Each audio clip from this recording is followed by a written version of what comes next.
Hello everyone, welcome back to the Rana academy. तो last class के अंदर हमने क्लास 9th आईसीएसई फिजिक्स का जो सेकंड चैप्टर है वो स्टार्ट कर लिया था, जिसका नाम है मोशन इन वन डायमेंशन। तो हमने ऑलरेडी उसका एक टॉपिक डिस्कस कर लिया है। आज हम उसका अगला टॉपिक करेंगे जिसका नाम है रेस्ट एंड मोशन। तो बिना कोई टाइम वेस्ट किए चलिए शुरू करते हैं। ऑलराइट, तो देखिए, रेस्ट एंड मोशन को समझने से पहले आपको पता होना चाहिए कि बेसिकली पोजीशन का मतलब क्या होता है। पोजीशन का जो मतलब क्या होता है, ठीक है। तो देखिए, मान लीजिए कि मेरे पास एक बॉक्स पड़ा हुआ है, ठीक है। तो ये आपका हो गया बॉक्स, और मुझे एक्चुअली ये पता करना है कि एक्चुअली में ये रखा कहाँ हुआ है, ठीक है।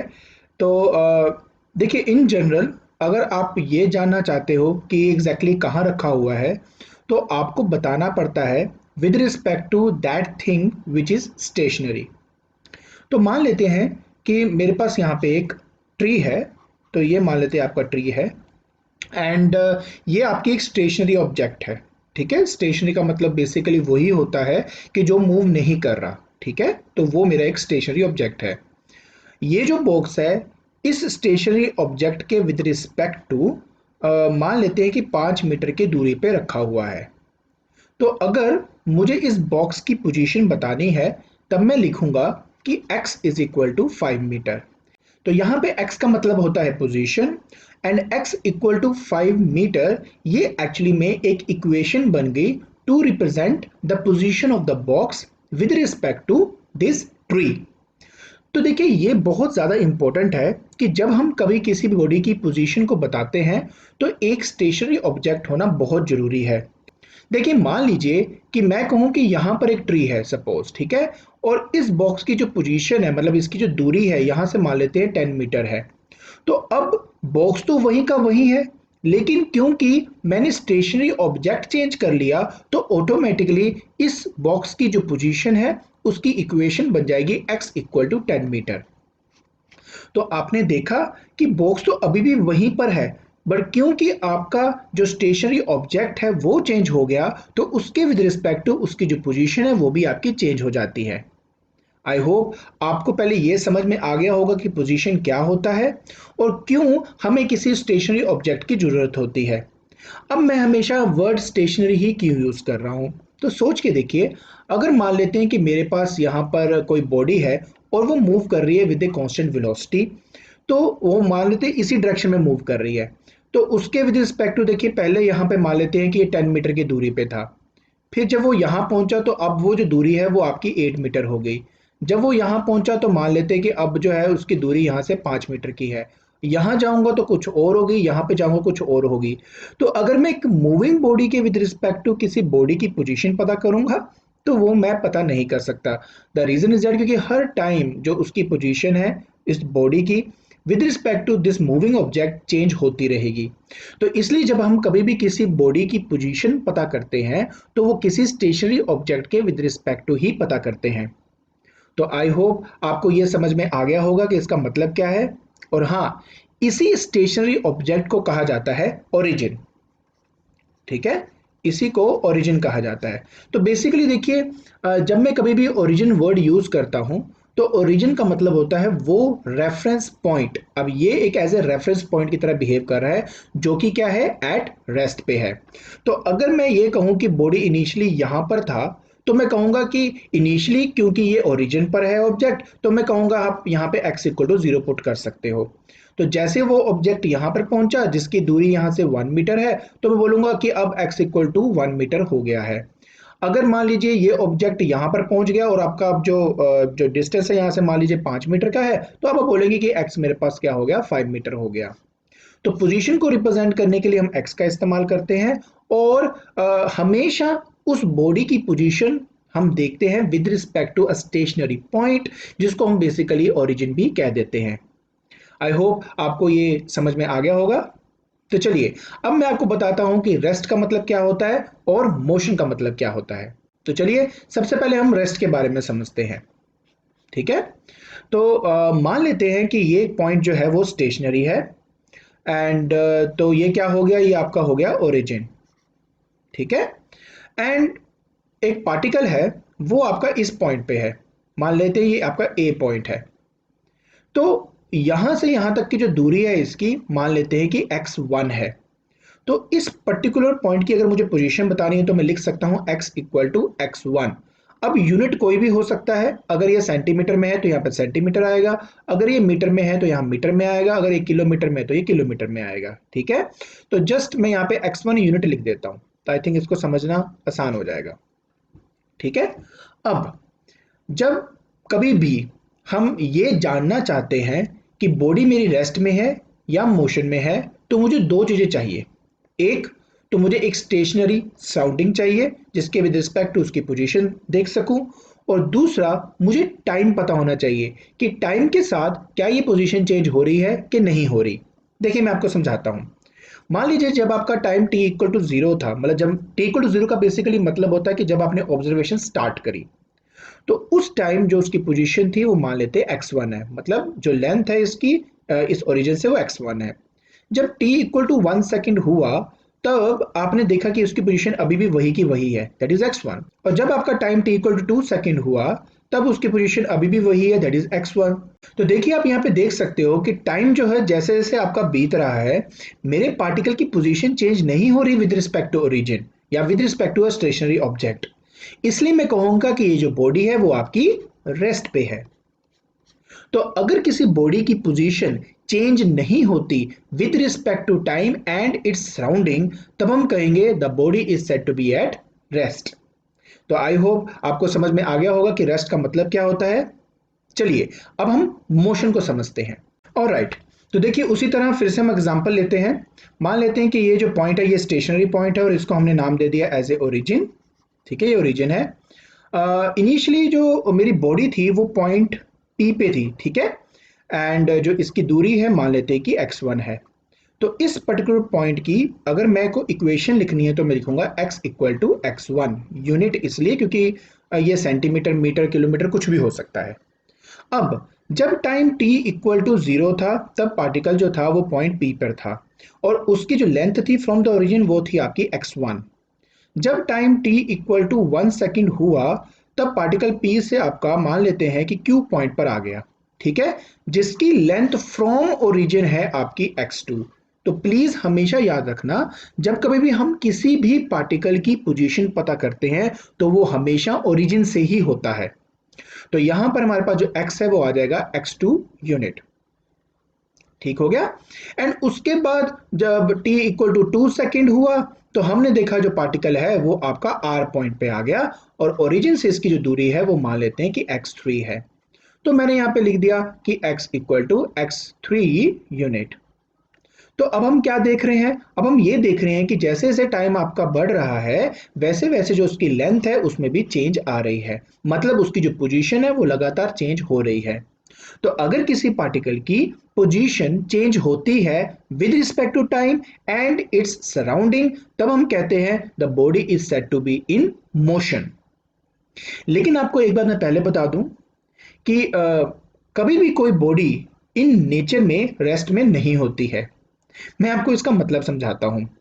एक्चुअली में रेस्ट एंड मोशन एक रिलेटिव टर्म है, मतलब ये डिपेंड करता है पर्सन टू पर्सन। तो चलिए पहले मैं आपको समझाता हूं एक एग्जांपल के साथ। तो मान लीजिए देखिए मेरे पास दो कार है, ये कार ए मान लेते हैं और ये कार आपकी बी है, ठीक है, और दोनों के दोनों सेम डायरेक्शन में मूव कर रहे हैं विद ए कांस्टेंट स्पीड।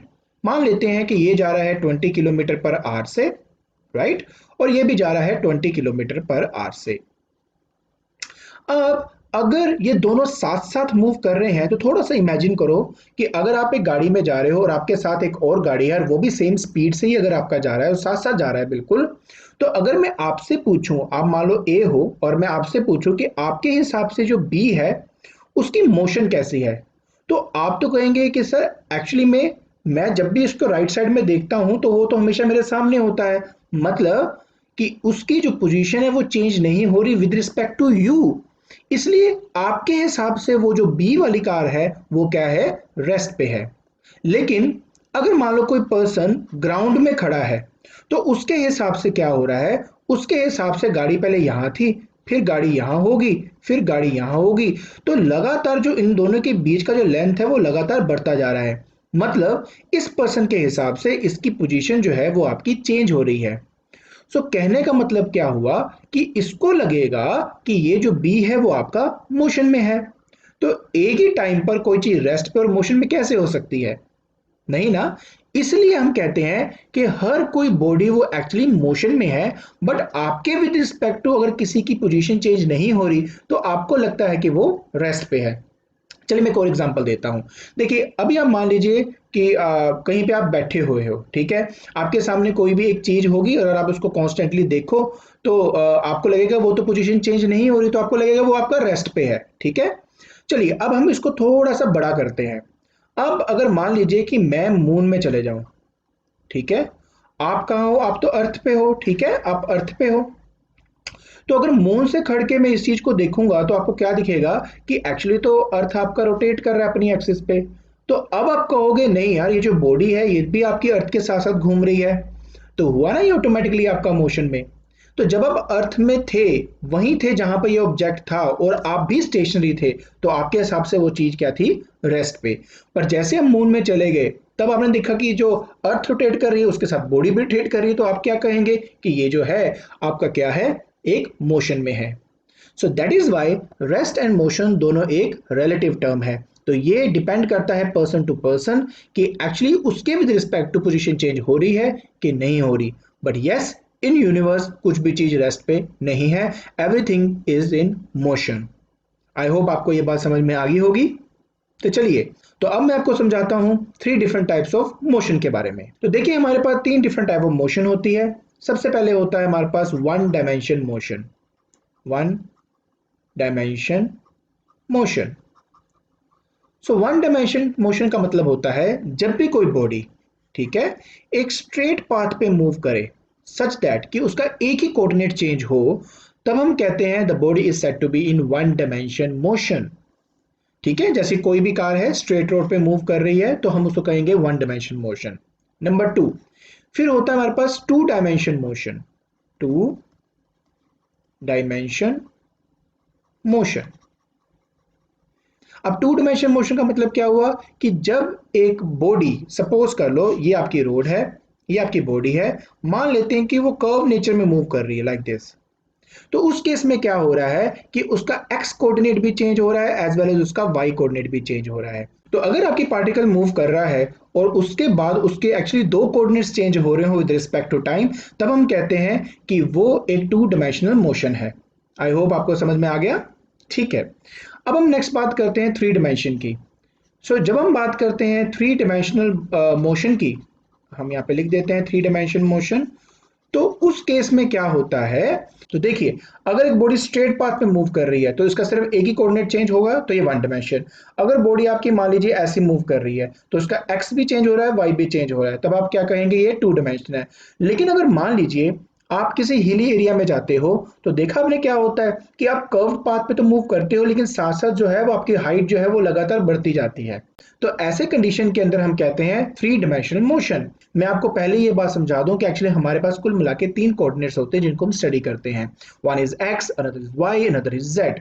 तो अगर सिर्फ एक कोऑर्डिनेट चेंज होता है तो हम कहते हैं 1D, अगर टू कोऑर्डिनेट्स चेंज होते हैं तो हम कहते हैं 2D, और अगर थ्री कोऑर्डिनेट्स चेंज होते हैं तो हम कहते हैं 3D। तो स्पेस में कोई भी चीज अगर आपकी फ्लाई कर रही है तो हम कहेंगे कि वो क्या है? वो 3D मोशन है। आई होप आपको ये तीन डिफरेंट टाइप ऑफ मोशन समझ में आ गए होंगे। ठीक है, अब मैं आपको बता दूं कि आपके सिलेबस के अंदर सिर्फ एक जो सबसे पहले वाला है that is one dimension motion, सिर्फ वही है। तो इसलिए हम throughout the whole syllabus सिर्फ उसी को स्टडी करेंगे। तो चलिए, अब मैं आपको बताता हूं कि वन डायमेंशन मोशन को रिप्रेजेंट कैसे किया जाता है। वन डायमेंशनल मोशन के पाथ को रिप्रेजेंट करने के लिए हम क्या करते हैं? हम एक्चुअली में एक लाइन खींचते हैं पैरेलल टू एक्स एक्सिस। अगर एक्स एक्सिस को माना गया है द डायरेक्शन ऑफ मोशन, उसके बाद अगर मुझे किसी पार्टिकल की पोजीशन बतानी है ऑन दिस लाइन, तो जस्ट एक्स कोऑर्डिनेट से मैं उनको रिप्रेजेंट कर सकता हूं। मैं आपको एक छोटा सा एग्जांपल देता हूं। देखिए मान लीजिए मैं कहता हूं कि मेरे पास इनिशियली बॉल किसी हाइट पे है, let it be h from the ground. तो इनिशियली वो यहां पर है, तो इसको मैं एज ए ओरिजिन मान लेता हूं। ठीक है, so this position is as a origin, ये मेरी ओरिजिन है। उसके बाद क्या हुआ यहां से मैं ऑब्जर्व कर रहा हूं, तो जब ये पार्टिकल मान लो यहाँ नीचे पहुंचा 1 सेकंड के बाद, ठीक है, तो मान लेते हैं कि ये 1 मीटर इसने कवर किया। उसके बाद पार्टिकल ये कब किया, जब टी इक्वल टू 1 सेकेंड था। तो उसके बाद पार्टिकल यहाँ पहुंचा, तो अब इसकी जो दूरी है यहाँ से वो 3 मीटर की है, क्लियर है। और ये है टी इक्वल टू 2 सेकेंड का। और जैसे मैंने देखा टी इक्वल टू 3 सेकेंड, तो पार्टिकल नीचे पहुंच गया। तो अब इसकी जो दूरी है यहाँ से है 5 मीटर की, ठीक है। तो अब जा तो ये बॉल नीचे रही है, और नीचे जाने वाली डायरेक्शन को मैंने as a x axis consider कर लिया है। तो मैं इसको कैसे रिप्रेजेंट करूंगा, क्योंकि ये ओरिजिन है आपका यहाँ पे। तो देखिए सबसे पहले क्या करूंगा, यहाँ पे मैं लिख दिया ओरिजिन, ये मेरा ओरिजिन हो गया। तो at time T equal to zero particle कहाँ था, ओरिजिन पे ही। तो देखिए यहाँ पे लिखूंगा at time T equal to zero, x equal to zero. उसके बाद at time T equal to 1 metre की दूरी पे है। तो देखिए यहां पर कहीं शो कर देता हूं कि ये जो गैप है ये 1 मीटर का गैप है। तो मैं लिख देता हूं कि x equal to 1 metre at time t equal to 1 second, ठीक है। उसके बाद देखिए नेक्स्ट t इक्वल 2 सेकेंड में क्या हो रहा है कि 3 मीटर की दूरी है, राइट। तो मैं थोड़ा सा गैप बढ़ा देता हूं, यहाँ पे कहीं बना देता हूं। तो यहाँ लिख दिया मैंने x equal to 3 metre at time t equal to 2 second. और याद रखना 3 मीटर मतलब ओरिजिन से इसकी दूरी 3 मीटर की है। उसके बाद है x equal to 5 metre, right.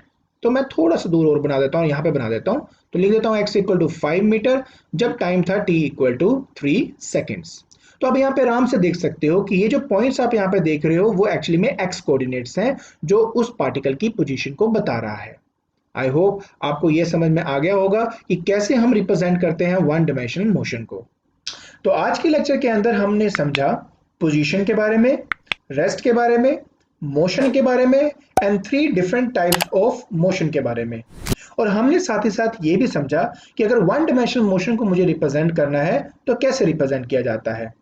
I hope आपको आज का लेक्चर समझ में आ गया होगा। अब आपने क्या करना है, जल्दी से डिस्क्रिप्शन बॉक्स में जाइए और इसके जो नोट्स हैं वो डाउनलोड कर लीजिए। आज के लेक्चर के अंदर इतना ही। Thank you so much.